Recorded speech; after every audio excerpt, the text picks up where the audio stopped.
Well, Witchy Wonders, welcome. Welcome to Valerie Love TV.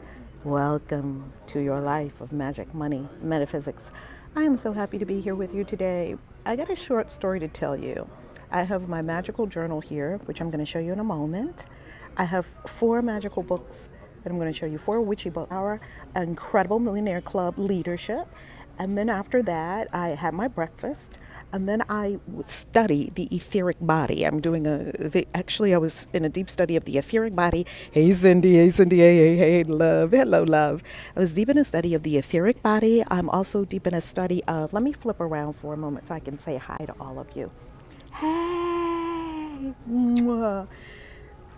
So I'm deep into a study. I got 1 feather earring on today and 1 cross on today. So I'm deep in a study of the etheric body, the astral body.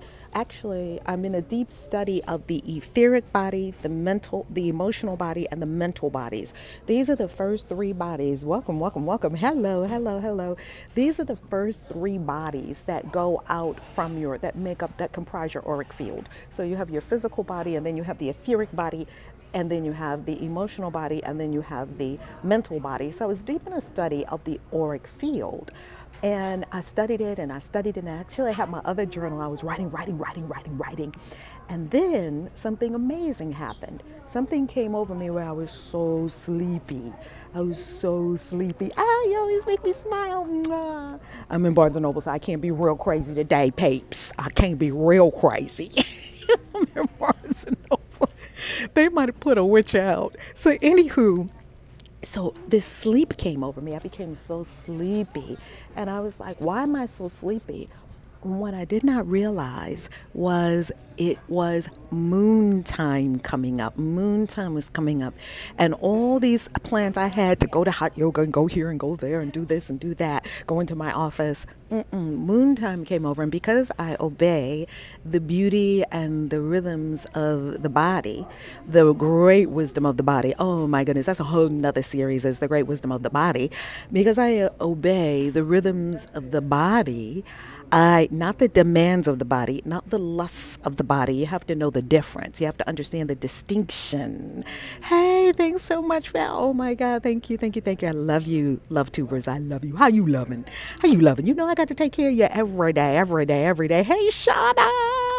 How are you, love? I haven't seen you in so long. I hope that I'll see you again soon when I come to Ohio again, Cleveland, Ohio. So I obey the rhythms of the body. I am attuned with the rhythms of the body, the rhythms of the moon, the cycles, the undulations of life. Life is rhythm.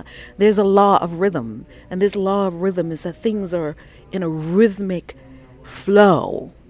Get in harmony with it. You will live so much better. XJW, witch in the house. Yes, come on, I love it. Welcome all XJWs. So here's the deal. So Moontime said, lay down. Do you know I laid in the bed and I couldn't understand it? Well, why would I want a nap? I couldn't understand the sleep that was coming over me. Why would I want a nap when I wasn't sleepy? I slept a full night. I slept so well. Sure enough, I went to bed and I laid out and I slept for like hours. And then I arose and I was feeling good and refreshed. And remember, moon time, for those who are female witches, there are male witches also. Canada loves you, Val. Yay! Canada! Love you, and a love to Canada. For those of us who are female witches, male witches are also called witches, except Wiz, we call him the wizard. Witches are also male. These are for the female witches. For female witches, when your moon time comes, my favorite witch, thank you. When your moon time comes, it's time for turning within. It's increased time for magic. It's increased time for just the moon and moods. I love it. It's a very yin time for me. I love it. So let's go. Oh, XJW, learning and accepting her witchcraft. Seems everyone around me knew but me. Don't you love it? Don't you love it?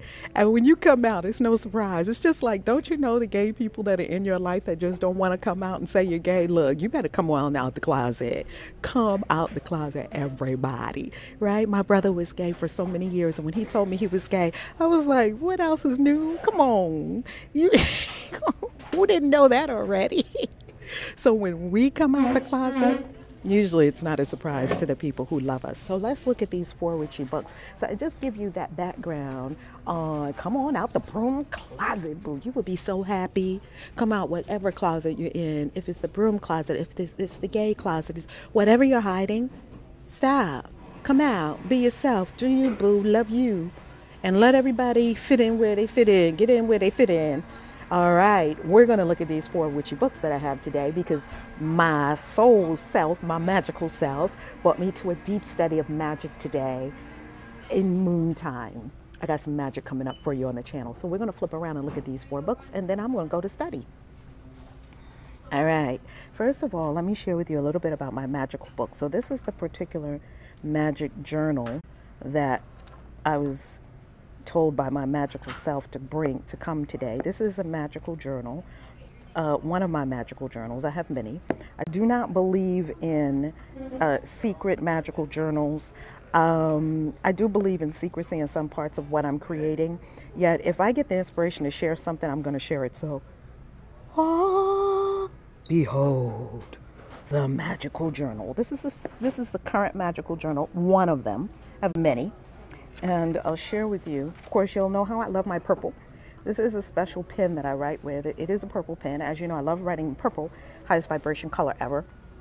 And what I also love about purple, this particular pen is, these particular pens I have been writing with for many years because these pens are waterproof, fade proof.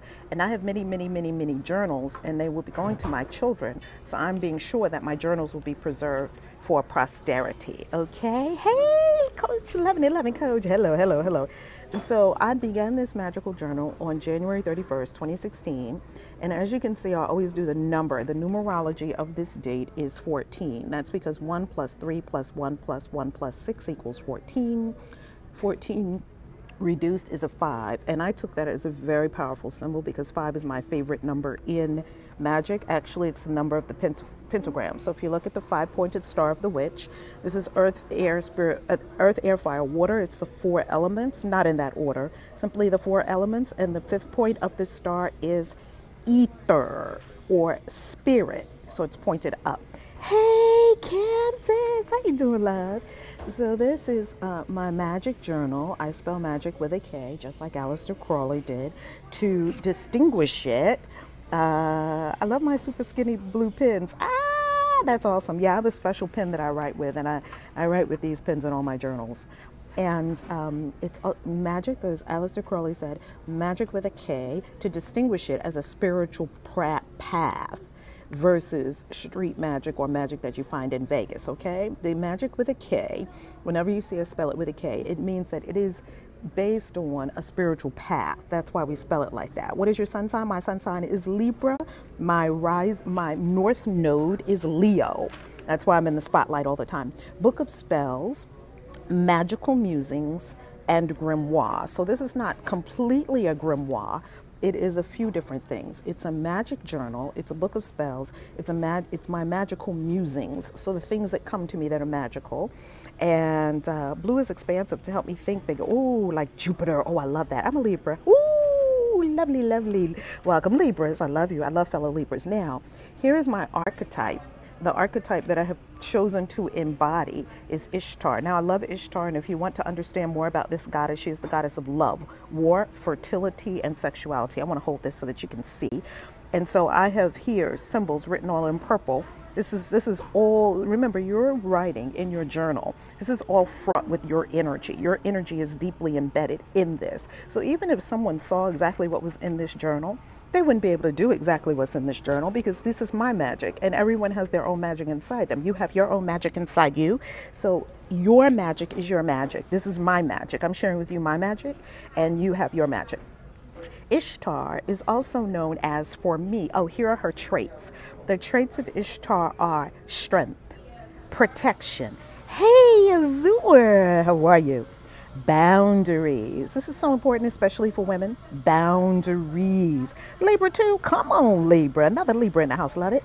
Feminine power, self-love. Now, if we look over here, we see that Ishtar is also known as Isis. That's why I deeply resonate with Isis from Egypt, of course. She's also related to Asherah. There's a beautiful witch right here on YouTube, Asherah Star Goddess. I am subscribed to her channel. I absolutely love her. Astaroth, Inanna. Now, Inanna is from the Sumerian, Babylonian culture, and you will also find her as Inanna. She is the wife of God. She is Astarte. Her number is 15. I absolutely love this goddess. Ishtar, Nineveh, Mesopotamia. The lion is her symbol. This means her. This is some of my writing that I write with that is not English, okay? Aphrodite, also known as Aphrodite. Her sacred stone is lapis lazuli. And the scimitar is her symbol. Okay, now let's go to some of the things that they call her. Queen of Night. She descended into the underworld. So if you look at the story of Ishtar, read her descent into the underworld. And she descended into the underworld, she had to give up one item of 7 items that were her power until she went all the way down into the underworld, descended all the way down, was thought to be dead, brought back to life, and rose again. She is the absolute quintessential goddess for me in my life. She represents everything that is important to me, that is my thing, okay? Here is what she says. If thou, let me read this. If thou, this is what she said on her descent into the underworld, and I absolutely love this. She says, if thou openest not the gate to let me enter, I will break the door, I will wrench the lock, I will smash the doorposts, I will force the doors, I will bring up the dead to eat the living, and the dead will outnumber the living. Badass, huh? Badass? Would you say she's badass? Oh yeah, she's badass. I really need to get some witchy books, but being in a family that completely disagrees with my past is difficult for me to, okay, do it anyway, boo. They ain't living your life. You living your life. Hello. OMG Val, it's been so long to long love and light. Love, love, love. Hey, Adam. All right, going further with Ishtar. She's also the light bringer. She's the high mother goddess. In the Babylonian scriptures, they call her light. They call her light of the world. They call her leader of hosts. They call her opener of the womb. And they call her righteous judge. They call her lawgiver. They call her goddess of goddesses. They call her bestower of strength. They call her framer of all decrees. Isn't that awesome? They call her lady of victory. Preach. Do you love it? Do you love it? They call her forgiver of sins. They call her torch of heaven and earth. They call her shining star of Venus. Do you see why she so deeply resonates with me? Because I am a Libra, and Libra is ruled by Venus, the planet of what? Love and money. All right, let's go to some of the other things that I have written in this journal. This journal just began. So I wrote a little bit here about Servitor magic. So I did some studies on Servitor magic a little bit last year. Also, I have more on manifestation servitors, creating a servitor and having it go out and create for you, and the steps to servitor magic, which I will teach servitor magic on this channel.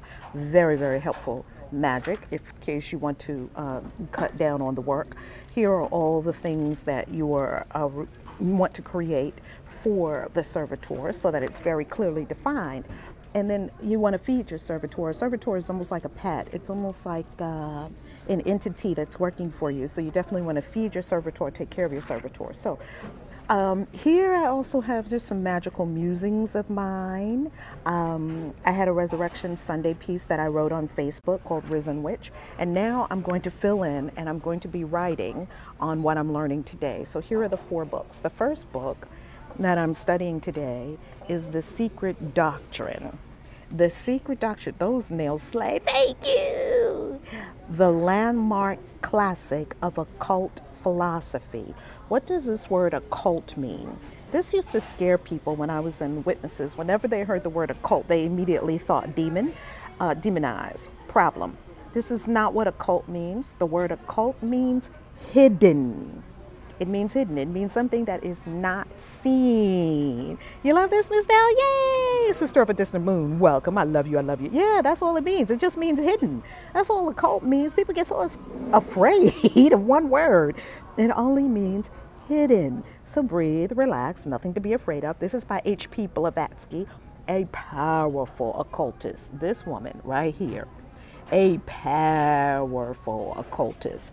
Look at this book that she has written. So before I actually buy it, The Secret Doctrine, which I will buy, and I also believe that you can even find it on Sacred Texts, The Secret Doctrine. This book ain't no joke right here. I'm about to dive into this. This is like 20 steaks. This ain't for babies. This ain't for wimps. If you are a magical baby, don't touch this.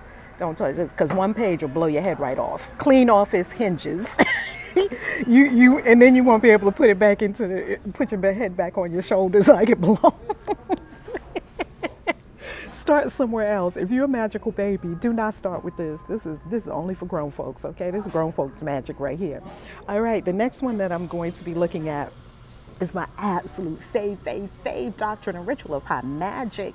This is by Eliphas Levi, and Eliphas Levi, what an incredible mage. Oh, Sacred Text, sacred-text.com. Text with an S at the end. This sacredtext.com, sacred-text.com. I'll see if I can link it up below this video. Thank you for the likes, thank you for the likes, thank you for the shares. Smash that share button, baby. Smash the like button, baby. Smash it, smash it. These books, you got me hollering. I know that's right. Do it. Come on. I know that's right. This book is just an incredible book. This is a new translation of this book. An incredible mage, Eliphas Levi. High magic. Very, very, very powerful book. He was a powerful mage, and he has got so many smash. Thank you, smash. Thank you for the smashes. Thank you, thank you, thank you. And so I'll be diving into this. So these are two works of nonfiction that I'll be diving into, and I will absolutely be writing quite a few notes. I'll be making quite a few vids coming up based on the occult philosophy and I think they were big in the Theosophical Society. I'm going to check it and look at it. And of course, the ritual and doctrine of high magic, secrets of high magic. Now, these are nonfiction. Let's go to fiction. These are two fiction works that I'm looking at, and I'm determining if these two fiction works will I be using. Now, I keep picking this book up because this book absolutely fascinates me. It's called The Bone Witch. It's a work of fiction.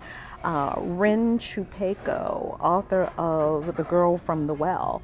And this is what it says here. Let me be clear. I never intended to raise my brother from his grave. Now, that right there got me. I was like, ooh, the Bone Witch. And I believe a Bone Witch is a necromancer. A necromancer is a witch who can raise the dead, speak with the dead, cross over the veil to the other side and back without any issues at all. Necromancy is a special gift. It is not, everyone cannot be a necromancer. That's a special breed. That's a breed of witches, sort of like, you know, there's lots of different kinds of witches. Necromancy is a gift. It's one of the spiritual gifts that you can speak with the dead, cross over to the dead, command the dead, call up the dead, raise the dead, on and on and on. This one is another work of fiction as well called The Black Witch. Some echo of her dark power courses through my veins, waiting to be released.